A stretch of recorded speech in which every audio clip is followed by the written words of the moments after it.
La teoría de los tres estratos de inteligencia de Carrel se basa en dos formas distintas de inteligencia: fluida, relacionada con conocimiento en bruto, y cristalizada, conocimiento en base a la experiencia y la cultura.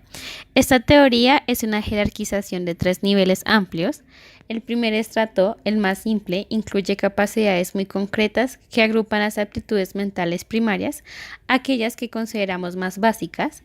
El segundo estrato se agrupan en 7 factores más complejos que reúnen todos los anteriores. Y por último, el tercer estrato y el más complejo es el factor G. Este agrupa todas las capacidades o aptitudes anteriores y se relaciona con aquellas actividades cognitivas más complejas. Carroll nació en Hanford, Connecticut, el 5 de junio de 1920 y murió el 1 de junio del 2003 en Fairbanks, Estados Unidos. Carroll nació entre los felices años 20 dorados o los años locos, que fue el periodo de mejor prosperidad económica que tuvo Estados Unidos desde 1920 hasta 1929, como parte del periodo expansivo de un ciclo económico. Esto hasta el 24 de octubre de 1929, con la llegada del Jueves Negro y la Gran Depresión.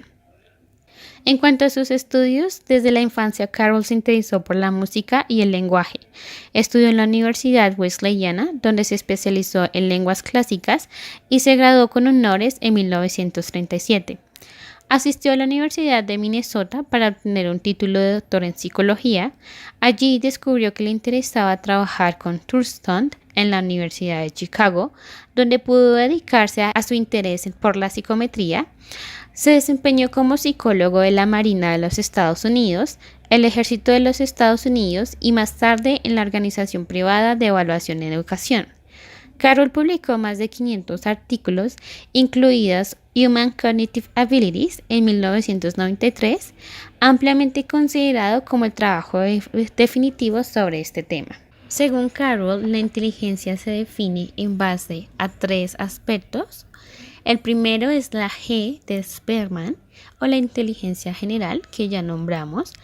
El otro aspecto que nombramos es la inteligencia fluida, la inteligencia cristalizada de Cattell, y además agregó el modelo alternativo multifactorial de Thurston, que fue dado en 1938, en donde se dicen que las capacidades cognitivas tienen 7 aptitudes mentales primarias que son independientes entre sí y que son especializadas en operaciones y tareas diferentes, como lo son la comprensión verbal, la fluidez verbal, la numérica, la espacial, la memoria, la velocidad perceptual y el razonamiento. En cuanto a la descripción del modelo, en el primer estrato contamos con las aptitudes mentales primarias, las que incluyen un gran número de capacidades cognitivas, como lo son el razonamiento cuantitativo, el deletreo, la visualización, la aptitud para las lenguas extranjeras, la discriminación de los sonidos del habla, la fluidez de ideas, el tiempo de reacción, entre otros.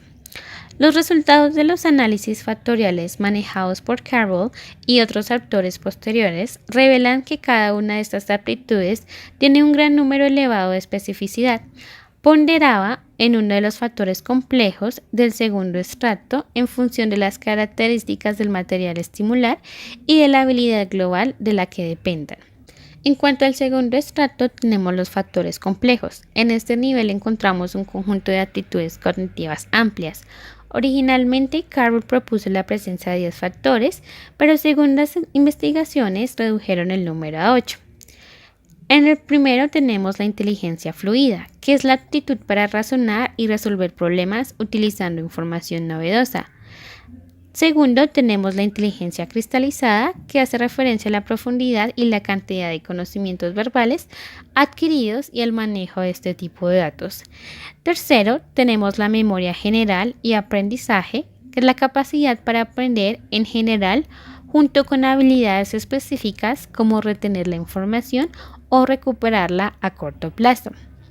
Cuarto, la capacidad de recuperación amplia. Incluye las aptitudes para manejar de forma fluida ideas y asociaciones, tanto a nivel verbal como en imágenes.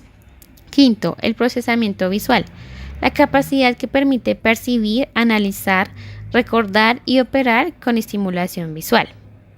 Sexto, procesamiento auditivo. aptitud para discriminar y procesar sonidos, incluyendo los que se asocian al habla o los de la música.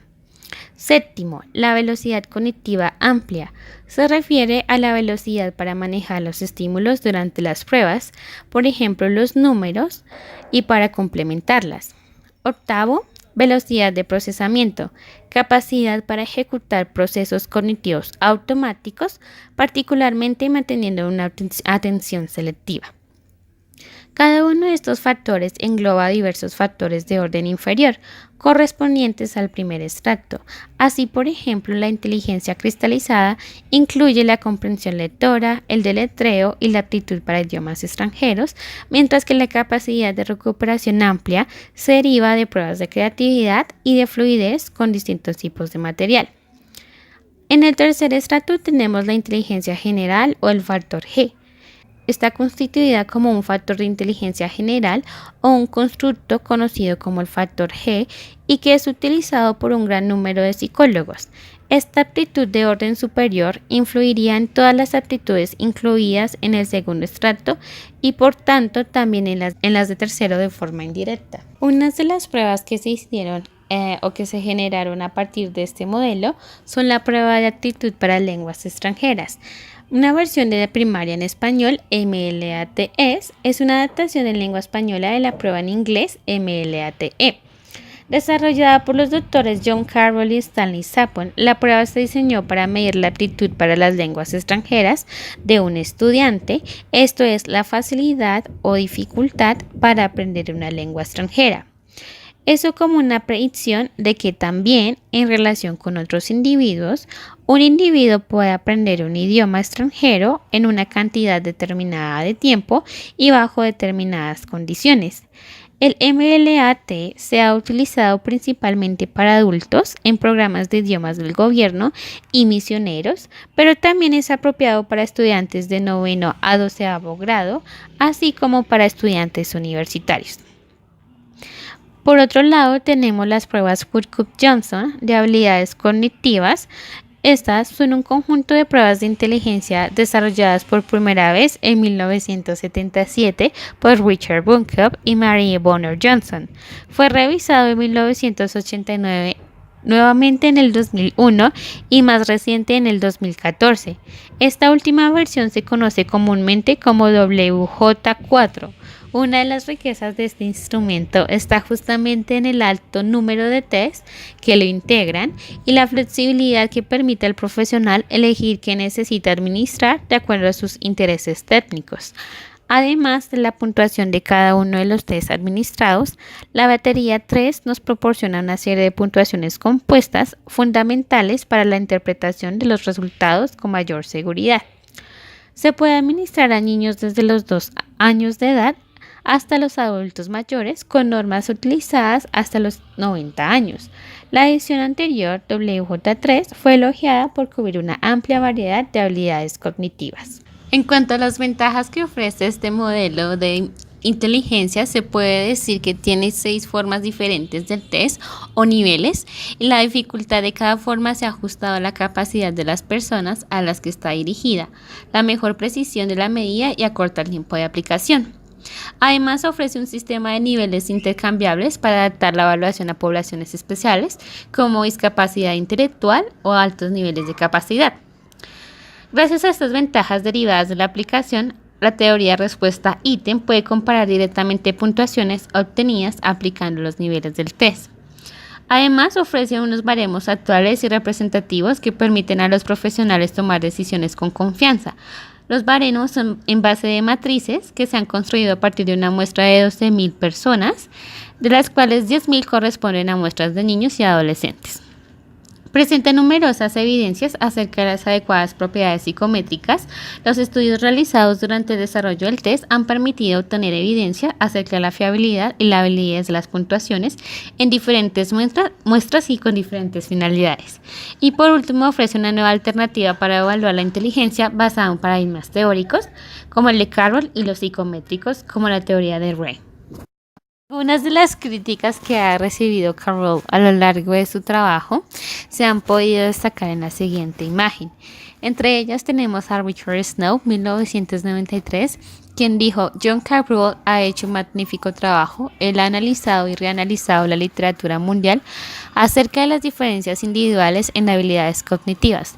Nadie más podía haberlo hecho. Eso define la taxonomía de la cognición diferencial psicológica para los muchos años que vienen.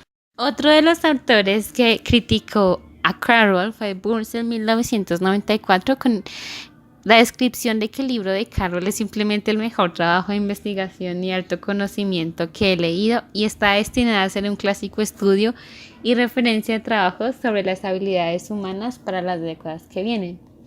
Por último tenemos a John Hoare en 1998, uno de los resúmenes más fuertes e integrados, comparó el trabajo de Carroll con la tabla periódica de Mendeley.